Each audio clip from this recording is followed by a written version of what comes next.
Como ya sabemos, este es un móvil perpetuo de primera especie. ¿Qué significa que sea de primera especie? Significa que es un móvil que atenta contra la primera ley de la termodinámica. En especial, ese viene a ser un móvil perpetuo de primera especie mecánico. Estos surgen a partir de la idea de Villard de Honcourt, el cual plantea la creación de desequilibrio constante de las fuerzas de gravedad sobre una rueda que se mueve constantemente como resultado de la acción de dichas fuerzas. Estas fuerzas corresponden a los balines que están dentro de la rueda que hace que constantemente gire. Además, esto nos conduce al principio de un balance torque, que ya lo habíamos visto en la entrega anterior, pero significa que el torque siempre va a estar desbalanceado dentro de la rueda y en cualquier tipo de móvil perpetuo de primera especie. La primera ley de la termodinámica es la que establece la conservación de la energía, es decir, que esta no puede ser creada o destruida y con esto la energía que entra debe salir. Lo anterior elimina inmediatamente el ideal que se tiene de una máquina de movimiento perpetuo, ya que para esta máquina funcione y mantenga su movimiento se tendrá que tener un agente externo que cree algún tipo de energía para que se cumpla esta ley. Ahora bien, hablando acerca de la energía, podemos estar diciendo que las máquinas de movimiento perpetuo, la energía total en un punto debe ser igual a la energía total en un punto posterior. ¿Por qué? Porque esto debería suponer que la energía debe ser constante teniendo en cuenta el ideal del movimiento perpetuo. Sin embargo, todos sabemos que las máquinas de movimiento perpetuo, al ser imposibles, requieren de una energía adicional o de una fuerza adicional para que pueda esta funcionar. La idea de una máquina de movimiento perpetuo es que pueda generar energía sin necesidad de una fuente externa o un agente externo. Sin embargo, se incumplen principios como lo es el de la ley de la fricción, que según el libro de Física para Ciencias e Ingeniería describe la resistencia que experimenta un objeto al moverse a través de un medio, como lo es el aire o una superficie rugosa. La fricción siempre actúa en contra del movimiento y disipa la energía en forma de calor. En el caso de una máquina de movimiento perpetuo, cualquier mecanismo diseñado para evitar la fricción sería ideal, pero en la práctica siempre habrá algún tipo de fricción presente. Incluso en sistemas altamente eficientes como lo son los motores eléctricos o motores combustibles, siempre hay pérdidas debido a la fricción. Estas pérdidas se van a manifestar como calor y a largo plazo hacen que el sistema pierda energía y se detenga por completo. Otro de los principios que podemos encontrar en esta máquina es el principio de la palanca. El principio de la palanca dice que una palanca está en total equilibrio cuando el momento de fuerza total hacia la izquierda es igual al momento de fuerza total hacia la derecha. El principio de la palanca dice que el momento de la fuerza aplicada debe ser igual al momento de la carga. Si la distancia de la fuerza aplicada al pivote es mayor que la distancia de la carga al pivote, se requiere una fuerza menor para levantar la carga. Pero si la distancia de la carga al pivote es mayor que la distancia de la fuerza aplicada a este, se requiere una fuerza mayor para levantar la carga. Es decir, este principio describe cómo las fuerzas actúan sobre un objeto que se equilibra alrededor de un pivote. En esta máquina se puede apreciar este principio, ya que cada pelota representaría una fuerza en uno de los extremos y esto permitiría presenciar el movimiento de la máquina. Ahora bien, refiriéndonos al tema de la trampa de la máquina propuesta por el equipo, tenemos que hablar de una idea importante que es el centro de masa. Teóricamente, los cuerpos que están dentro de la máquina deben poder resistir el peso de la máquina y además generar un equilibrio entre ellos para que el movimiento realmente sea constante y perpetuo. ¿Qué es lo que sucede? Que el peso de la máquina más el peso de los cuerpos que están dentro de ella, digamos que no generan un equilibrio y lo que pasa es que el centro de masa va a terminar como bajándose y la máquina generará un movimiento tipo péndulo hasta que llegue un momento en el que se quede quieto.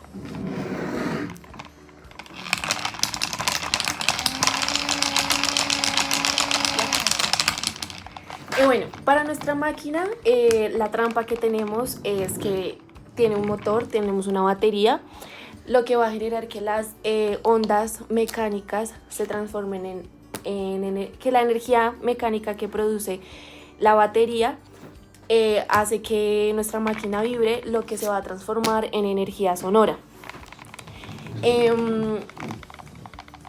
Otra trampa que tenemos es que de acuerdo de donde se ha grabado la máquina, pues si se ve o no se ve el motor, va a ser también como el ángulo desde donde lo miren. Depende mucho del ángulo desde donde se esté mirando la máquina para realmente presentarle al público el tema de que sea un ideal de un movimiento perpetuo y que sea como infinito este movimiento.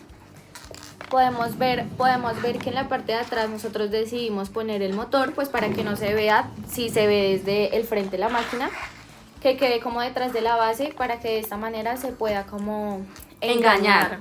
¿Qué inconvenientes podemos encontrar con esta máquina? El primer inconveniente que encontramos es la batería que se utiliza para darle energía a todo el sistema. El problema con la batería es que no se sabe en qué momento esta se puede descargar, y en cualquier caso que la batería llegue a descargarse, el sistema dejaría de funcionar. Otro de los inconvenientes que se encuentran es los cables, debido a que los cables, si están mal conectados, no van a proporcionar energía al motor, por lo cual el sistema no va a empezar a moverse.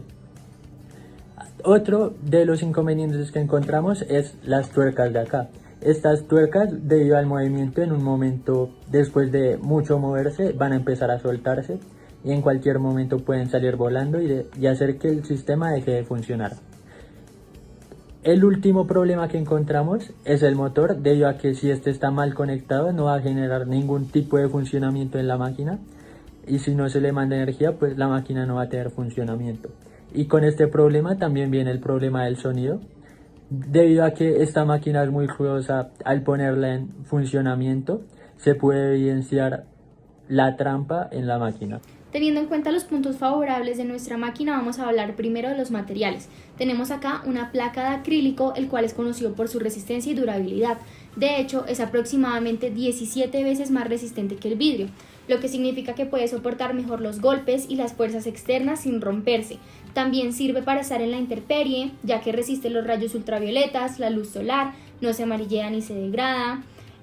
También puede aguantar diferentes solventes, como lo puede ser los ácidos suaves, diferente tipo de cosas como la alcálisis. Es adecuado para temperaturas moderadas, ya que se deforma después de los 120 grados Celsius, por lo cual se puede utilizar en el medio ambiente como tal y no se va a deformar ni destruir. Por otro lado tenemos la madera, que además de ser un material resistente a golpes y algunos factores externos, es un aislante eléctrico y térmico, por lo cual es ideal para evitar la conducción de calor o electricidad en el mismo, garantizando que el motor no hará que la máquina se caliente por completo. Hablando un poco del diseño, tenemos en cuenta que al ser una circunferencia tiene una distribución uniforme de la tensión. Esta forma circular permite que la tensión se distribuya de manera uniforme alrededor de esta circunferencia, lo cual ayuda a evitar puntos de tensión concentrada que podría debilitar la estructura. También tenemos una reducción de la fricción, ya que al ser circular hay una especie de polea en esta parte trasera que permite que haya un menor contacto, lo cual va a reducir la fricción. También va a tener un movimiento más eficiente, ya que hay una menor pérdida de energía al resistirse precisamente a este roce como tal. Solo podemos ver una especie de polea en la parte trasera.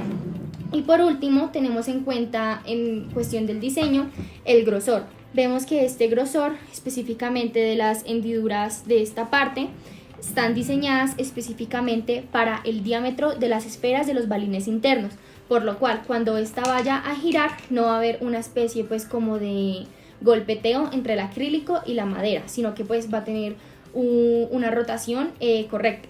Ahora bien, para la parte de las posibles mejoras tenemos 5 ideas que creemos que son puntos a favor a cambiar. Sin embargo, en este momento no presentan un inconveniente tan significativo. El primero de ellos es cambiar el caucho por un mecanismo de polea mucho más resistente. Como se puede ver en la trampa, esta es simplemente una banda elástica que hace que la rueda pueda girar. Nosotros consideramos que pues a medida que pasa el tiempo y se incremente su uso, este caucho se pueda llegar a dañar o a explotar, pues totear, como se le dice coloquialmente, y obviamente no queremos eso porque esto pues impide el funcionamiento de la máquina. El segundo punto es aumentar el peso de los balines, o el tercero, también es una posible mejora, disminuir el peso de la rueda. Al ver los balines, compramos nosotros unos balines que son huecos en la parte de adentro. ¿Qué posible mejora puede hacer para aumentar el peso de los balines? Que sean unos balines pues llenos, es decir, que toda la esfera esté completa. O también podemos disminuir el peso de la rueda al escoger unos materiales mucho más livianos, como por ejemplo una madera más liviana, para poder realizar la rueda y favorecer, digamos que, un movimiento más rápido. La cuarta idea es mitigar el ruido del motor. Dentro de las videos que vamos a poner acá pues no se alcanza a percibir, pero el día de la entrega pues sí se alcanza a escuchar el ruido del motor. Este es un problema que solo se evidencia si lo tienes de frente y consideramos que debe existir alguna posible mejora para que este motor no se escuche mientras que la rueda gire y sea aún mucho más creíble esta rueda de movimiento perpetuo. Finalmente tenemos un pequeño inconveniente con los cables, y este hace referencia a que a veces es necesario que la rueda sea como reacomodada a los cables una ligera parte para que esta siga funcionando normalmente. Esto pues como lo dije no es un inconveniente en este momento a gran escala porque es solucionable, ya sabemos qué hacer para que funcione. Sin embargo, para que un externo lo pueda poner a funcionar sin ningún problema es necesario que estos cables queden perfectamente conectados y que solo se requiera de encender el interruptor para que esto pues pueda poner a funcionar la máquina.